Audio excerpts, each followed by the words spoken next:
Once hailed as a model for progress in northern Nigeria, now Kwara State now faces a critical evaluation. The promises of reform and inclusive governance that swept through the state in recent years have been tested by rising insecurity, shifting political alliances, and the weight of public expectations. Now, this spotlight on Kwara unpacks the realities behind the rhetoric, examining how governance has fared, whether political pledges have been translated into tangible results, and how the state is navigating its current challenges. Well, joining me to discuss this further is Hameed Adio, is an APC Chieftain and former Commissioner for Sports and Youth Development, Kwara State. Thank you for your time. Doctor. All right. Nice to be with you. All right. It's great to have you too, sir. Let's get into it. I mean, looking at Kwara State right now, compared to what it used to be, maybe about 5-10 years ago, would you say that it's still that state that Nigerians, or maybe you personally used to know? Absolutely so. Kwara has emerged, Kwara has evolved.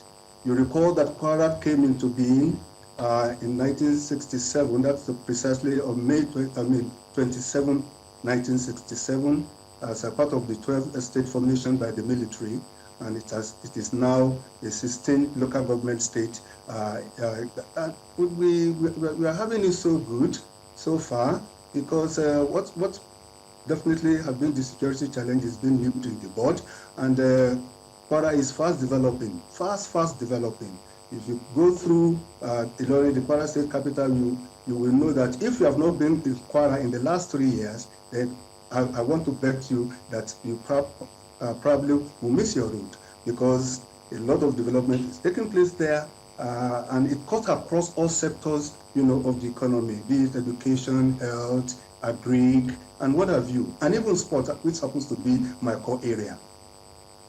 All right. I mean, you seem to have a bit of glowing remarks for Kwara State, and for you feel that the state, of course, in terms of development, is doing well. But there are serious concerns, particularly lately when it comes to security. And permit me to just go through some of the recent happenings in the state. For instance, bandits invaded Okeode, fellow local government area, killing about 12 vigilante members and a monarch. Also, many communities have been deserted due to recurring attacks, leading to severe humanitarian displacement.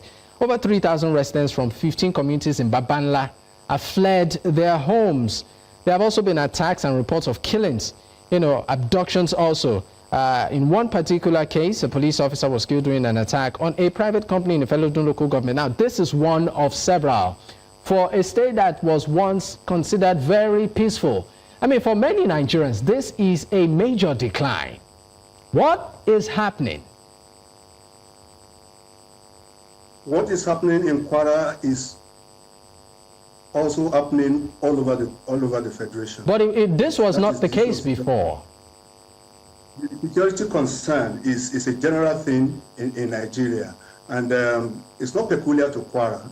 But I want to tell you that with the step being taken by His Excellency the Governor of Kwara State, Malam Abdurrahman Abdurazak, he's been very proactive about all these issues. And as we speak, this has been nipped in the bud. You could still recall that a brigade, was of the Nigerian Army was sent to the areas that you mentioned, and the problem is being solved, gradually. In fact, some of the bandits are now, running away because they've been facing very fierce, battle with the security agents. So, it's not peculiar to Kwara, but this has been really tackled by His Excellency. And even aside from the military that has waded in, there has been a lot of other actions being taken by the Kwara State government to, nip this problem, in the bud. For example, the governor has made it possible for about 3,000, forest guards, that will be recruited, to take care, of these forest areas, in Kwara State, which is very fast, especially in Ifelodun local government, Ifelodun local government area of the state, where some of these bandits are just operating so viciously. That is not to say that it's limited to that place alone, but we have areas like A2 and Patigi, also being affected. But this is really being tackled upfront, by Secretary and City government. What have not been able to get right? What has the government of Kwara State, in terms of security, not been able to get right yet? Well, for me, I don't think there's anything they've not been able to get right, because the problem as it is being tackled, headlong. And we are getting very positive results, coming from that venture. You could recall that the Chief of Army Staff, came, to Kwara and set up, a brigade, in Babangla area for that matter. And these people have been combing the forest, and these insurgents are really, really, fleeing, these areas. In fact, they've been able to, even the military have been able to, after, driving them away, they've been able to secure, some of these hostages that were held, and they were brought down to Ilorin. They've been reunited to, with their various families. So I think the government is doing a lot to make sure that this is a thing of the past. All right, let's move away slightly from security matters, and let's talk about the economy of the state. In terms of, its earnings, in terms of the living standards of residents in the state. For you, how would you rate it? The problem of economy is a general national problem, and for Kwara State is picking up gradually because of the measures that have been taken, by the government of the day. Because a lot of openings have been done, a lot of improvement have been made in on our roads, on transportation system, water system, that makes it very possible, for some of these traders to be able to fly, between their various villages, to London, Kwara State capital. And so many things are picking up, especially with the economy. Okay, the reason why I asked that is because even though I know that, according to budget 2025 State of States Physical Performance Ranking, it rates Kwara State as a third in Nigeria, reflecting a strong commitment to accountability and prudent financial management. The state's economy is largely, agrarian. That's about 40% of its GDP, while industries like agro-processing, manufacturing, and trade also play pivotal roles. Where I'm going to is this. We know that since the emergence of the Tinubu administration, there has been, an expansion in terms of allocation to states. So, to whom more is given, much is expected. You said the government of the state is doing a lot of laudable things. So can you please highlight some of those things that residents in Kwara State are now enjoying that they never used to enjoy before? You see, I'm speaking in my own capacity as Hameed Adio. I'm not the spokesperson of the government. But what I'm observing, like any other citizen, is what I'm talking about. The economy, as is gradually picking up, and there's no doubt about it. Especially with the opening up of various areas, for our people, to enjoy their livelihood.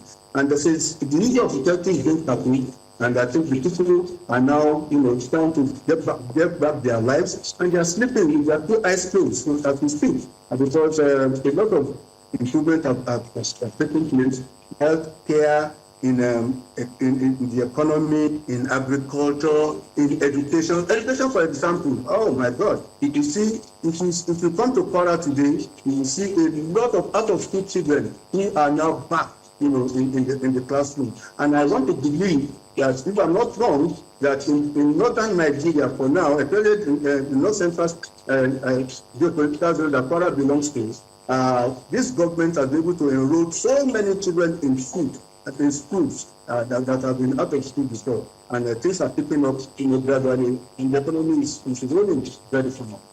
All right, we'll go on a quick break. When we return, we'll definitely be, of course, taking some other angles to this conversation. Stay with us, we'll be right back.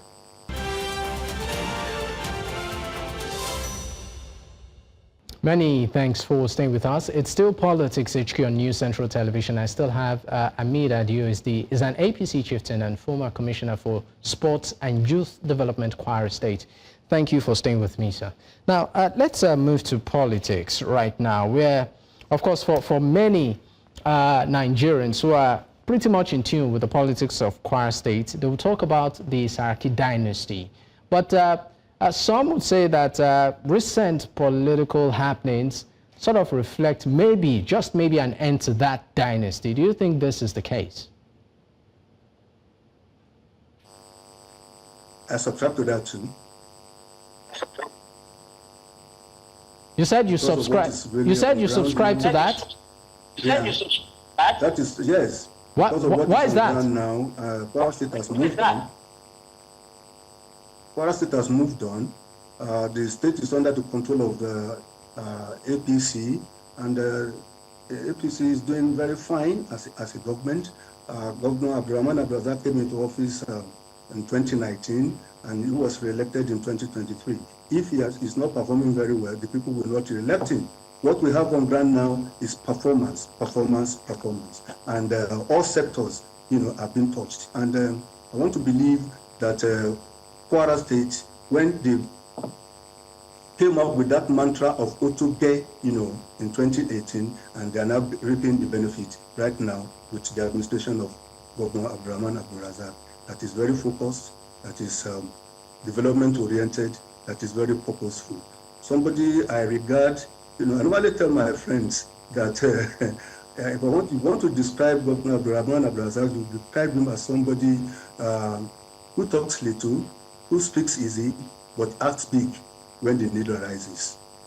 All right, I'm still going to take you on the fact that you said that you subscribe to. I think we're having a bit of feedback from your end, but if you can hear me well, I'm going to take you on when you said that you subscribe to the fact that in Kwara State there's an end, to the Saraki dynasty. For many residents of the state, they might choose to disbelieve that, given the achievement of the Saraki era, even compared to the current governor. I mean, what's your response to people like that?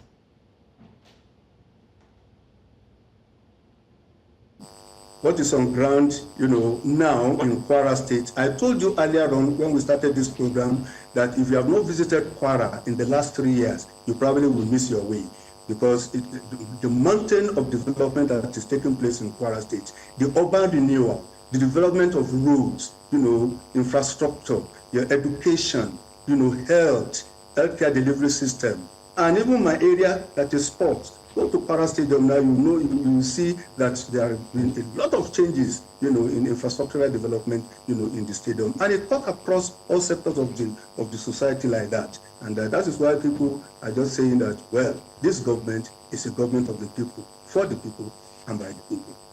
All right, just before we wind up the conversation, I'd like to ask you, sir, in the coming months, in the coming weeks, what would be your message to the people of Kwara State, particularly, or your projection in terms of the political landscape of the state, in lieu of the current security challenges, which you did admit, but said a lot of effort is being done to curtail it?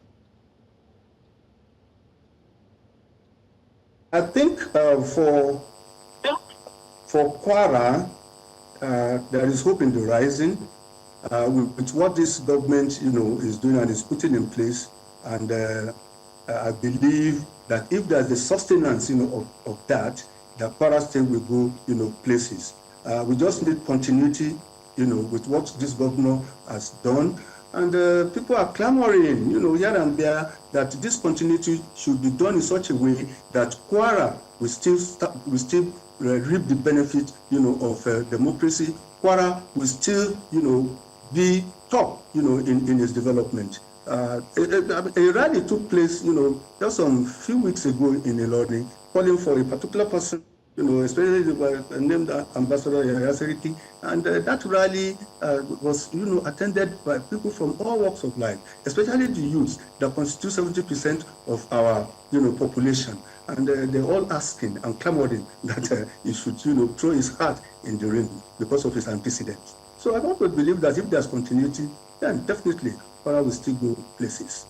All right. Also, just before I let you go, let's broaden this conversation to look at insecurity generally in Nigeria, particularly within the scope of the recent concern raised by the U.S., to the Nigerian government, placing Nigeria on the country of particular concern list.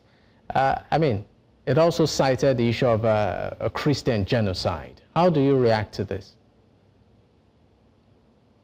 I've expressed that displeasure over that statement, that the genocide, there's nothing like genocide against Christians, in Nigeria. What is happening cuts across, all religions. The Muslims are affected, the Christians are affected, so it's not one-sided. All we just need is that this particular problem, should be solved, and the government is taking very great measures to ensure that this thing is nipped in the bud. Especially the new service chiefs, they've swung into action, and we are seeing a lot of results. So it's not one-sided at all. It's a thing that cuts across all religions. If Kwara State right now was to request, this is just your own personal opinion on this, in terms of security, if there was federal intervention, what request or what areas would you recommend it comes in form to nip the insecurity in the state? The federal government has tried its own measures, by making the military, to come into the fray and doing, what they are doing right now. I think the federal government should just do is to still give Kwara State, logistics support to make sure that, all these people are just, giving the boot out of Kwara State. We don't need them. They are toxic. They are not in any way helping our economy, and they should be just dealt with decisively. All right, so thank you so much for your time. Hameed Adio, an APC Chieftain and also former Commissioner for Sports and Youth Development, Kwara State. Once again, thank you, sir.